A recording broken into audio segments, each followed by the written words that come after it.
শ্রীরাম বন্ধুরা, আমরা আজ 25শে এপ্রিল 2024 সাল বৃহস্পতিবার। এখন আছি গোকুলে রমণ রেতি আশ্রম। এই আশ্রমে ভগবান শ্রীকৃষ্ণ ছোটোবেলায় তার সখা বন্ধু বান্ধবদের নিয়ে গরু চড়াতো এবং এখানেই খেলাধুলা করত এই বালুর তটে। তাই সবাই এখানে খেলাধুলা করে। এখানে দেখতে পাচ্ছেন হরিণের একটা চিড়িয়াখানা রয়েছে, আরও অনেক কিছু দেখার রয়েছে, উট পাখি সমেত। চলুন আমরা গোকুলের এই রমণ রেতি আশ্রমটা পরিদর্শন করব এবং তার সঙ্গে সঙ্গে জানব এর মাহাত্ম্য কী। আমাদের সঙ্গে সাধু মহারাজরাও রয়েছে, তাদের কাছ থেকে আমরা এর তত্ত্ব ভিডিওটির শেষে জানতে পারবো।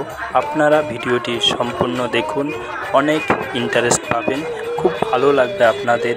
ভগবানের এই দিব্য লীলা পরিদর্শনের জায়গাটা দর্শন করে এই ভিডিওটির মাধ্যমে আপনারা দর্শন করুন এবং তার সৌভাগ্য লাভ করুন, ভগবানের আশীর্বাদ প্রাপ্ত হন। আমরা এই এখন পরিদর্শন করছি গোকুলের রমণ রেতি আশ্রম। ভগবান শ্রীকৃষ্ণের বাল্যলীলা যেখানে তিনি কার্যকলাপ করেছেন, খেলাধুলা করেছেন, সেই আশ্রমটা পরিদর্শন করছি। এখানে দেখতে পাচ্ছেন প্রচুর লোক হয়েছে, এরকমই কিন্তু প্রতিদিন লোক হয় সেখানে পরিদর্শন করে, তারা খেলাধুলা করে। এখন এই আশ্রমে কিন্তু এক টাইম প্রসাদ, ফ্রিতে প্রসাদ দেওয়া হয়। আপনারা আসলে অবশ্যই প্রসাদ পেতে পারেন। আমরা যেহেতু সকালে এসেছিলাম তাই প্রসাদ পাইনি। দুপুর 12টার দিকে প্রসাদ পাবেন, যেখানে সেখানে প্রসাদ বসে খাবেন এবং থালা ধুয়ে দেখা। এখানে কীর্তন চলে সবসময়। এই মন্দিরে হাতিও রাখা হয়েছে, দেখতে পাচ্ছেন সুন্দর গজ হাতি। আমরা পরিদর্শন করলাম, অনেক মজা করলাম সারাদিন। কী কী করলাম আপনারা দেখুন, উপভোগ করুন। হরে কৃষ্ণ হরে কৃষ্ণ কৃষ্ণ কৃষ্ণ হরে হরে হরে রাম রাম রাম রাম হরে হরে হরে কৃষ্ণ কৃষ্ণ কৃষ্ণ হরে হরে হরে রাম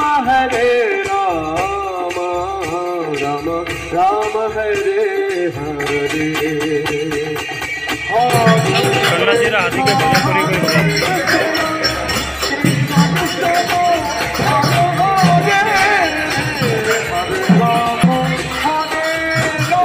দেখছেন এই ধুলো, ব্রজের ধুলোতে সবাই বসে ঘোরাঘুরি খাচ্ছে। এটাই হলো এখানকার মাহাত্ম্য। এই ধুলোতে সবাই, শ্রীকৃষ্ণ যেমন খেলা করেছিল, এখানে সবাই এই ধুলোতেই কিন্তু খেলা করে। এই ধুলোতে বসে ঘোরাঘুরি খায়, এই ধুলোতে বসে সবাই খেলা করে। দেখতে পাচ্ছেন সবাই এই ধুলোতে বসে ঘোরাঘুরি খাচ্ছে, খেলাধুলো করছে। সেই শ্রীকৃষ্ণের স্মৃতি এখনও রয়ে গেছে ধুলোতে। এখানে আসলে আপনারা অবশ্যই ব্রজের ধুলো গায়ে মাখবেন, এখানে খেলাধুলো করবেন। এখানকার বিশেষ মাহাত্ম্য হলো এই ধুলোতে বসে ঘোরাঘুরি করতে হয়, খেলা। এভাবেই শ্রীকৃষ্ণ বাল্যকালে খেলা করেছিল, হামাগুড়ি দিয়েছিল। হরি বল, হরি বল, হরি বল, জয় রাধে, রাধে রাধে। এভাবেই খেলাধুলো করেছিল শ্রীকৃষ্ণ বাল্যকালে। হ্যাঁ, আর আমাদের প্রভুরা সেটা দেখাচ্ছে। হরি বল, হরি বল, হরি বল, হরি বল, হরে কৃষ্ণ। এই খেলা, এখানেই খেলাধুলো করেছিল। এইভাবে আপনারাও খেলাধুলা করবেন।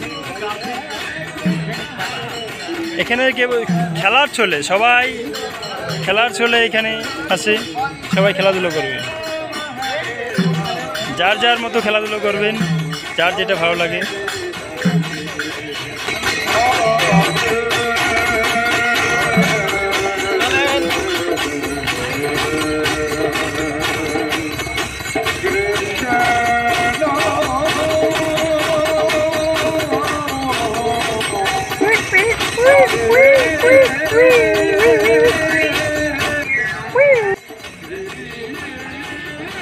উট পাখি দেখতে পাচ্ছেন, বিরল। পাখি, বিরল এক পাখি, উট পাখি, যাকে আমরা দেখছি।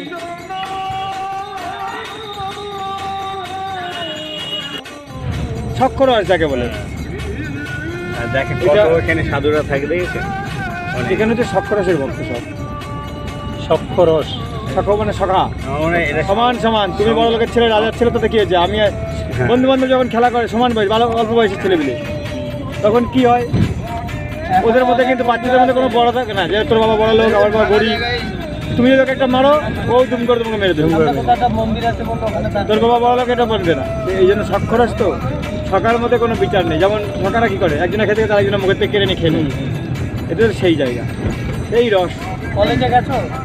হ্যাঁ।